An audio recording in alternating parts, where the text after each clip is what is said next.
거인의 뼈. 전설과 현실의 경계에서 아득한 옛날, 인간의 상상을 초월하는 거대한 존재들이 대지를 활보했다고 전해집니다.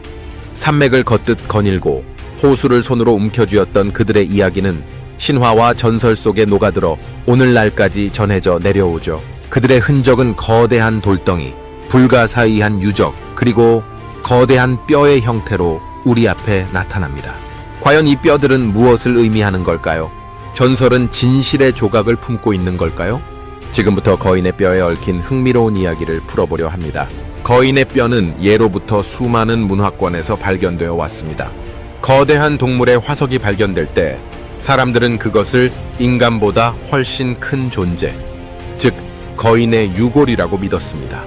이러한 믿음은 다양한 신화와 전설을 탄생시키는 원동력이 되었죠. 성경 속 거인. 성경에는 네피림이라는 거인족이 등장합니다. 이들은 하나님의 아들들과 인간 여성 사이에서 태어난 존재로 뛰어난 힘과 거대한 체구를 가진 것으로 묘사됩니다. 다윗과 골리앗의 이야기는 이러한 거인 신화의 대표적인 예시입니다. 그리스 로마 신화. 그리스 로마 신화에도 티탄, 기간테스 등 거인족이 등장합니다. 이들은 신들과 대립하는 존재로 자연의 힘을 상징하는 경우가 많습니다. 북유럽 신화. 북유럽 신화에는 요툰이라는 거인족이 등장합니다.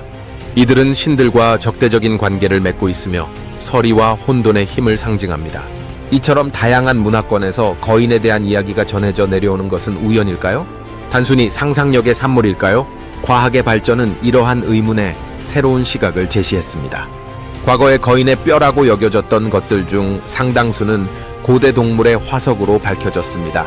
예를 들어 거대한 대퇴골 화석은 매머드나 공룡의 것으로 밝혀지기도 했습니다. 하지만 모든 거인의 뼈가 과학적으로 설명될 수 있는 것은 아닙니다.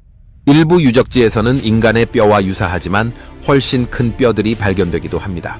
이러한 발견은 고대 인류 중 거대한 체구를 가진 종이 존재했을 가능성을 시사합니다.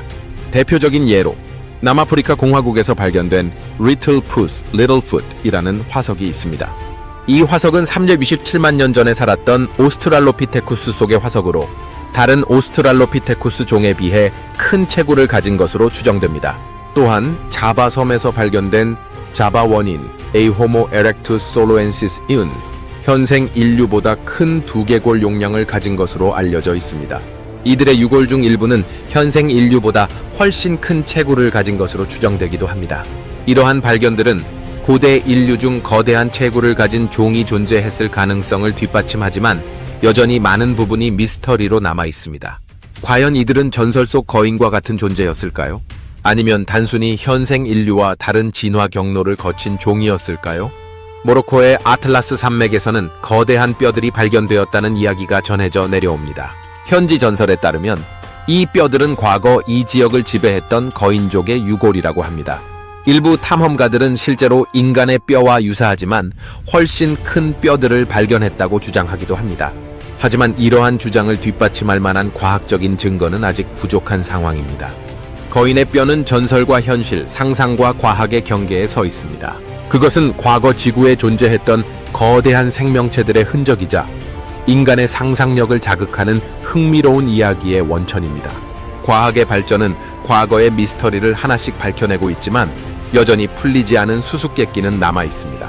어쩌면 거인의 뼈는 우리에게 과거의 역사를 넘어 인간 존재의 의미와 상상력의 중요성을 되새기게 하는 메시지를 전달하고 있는지도 모릅니다.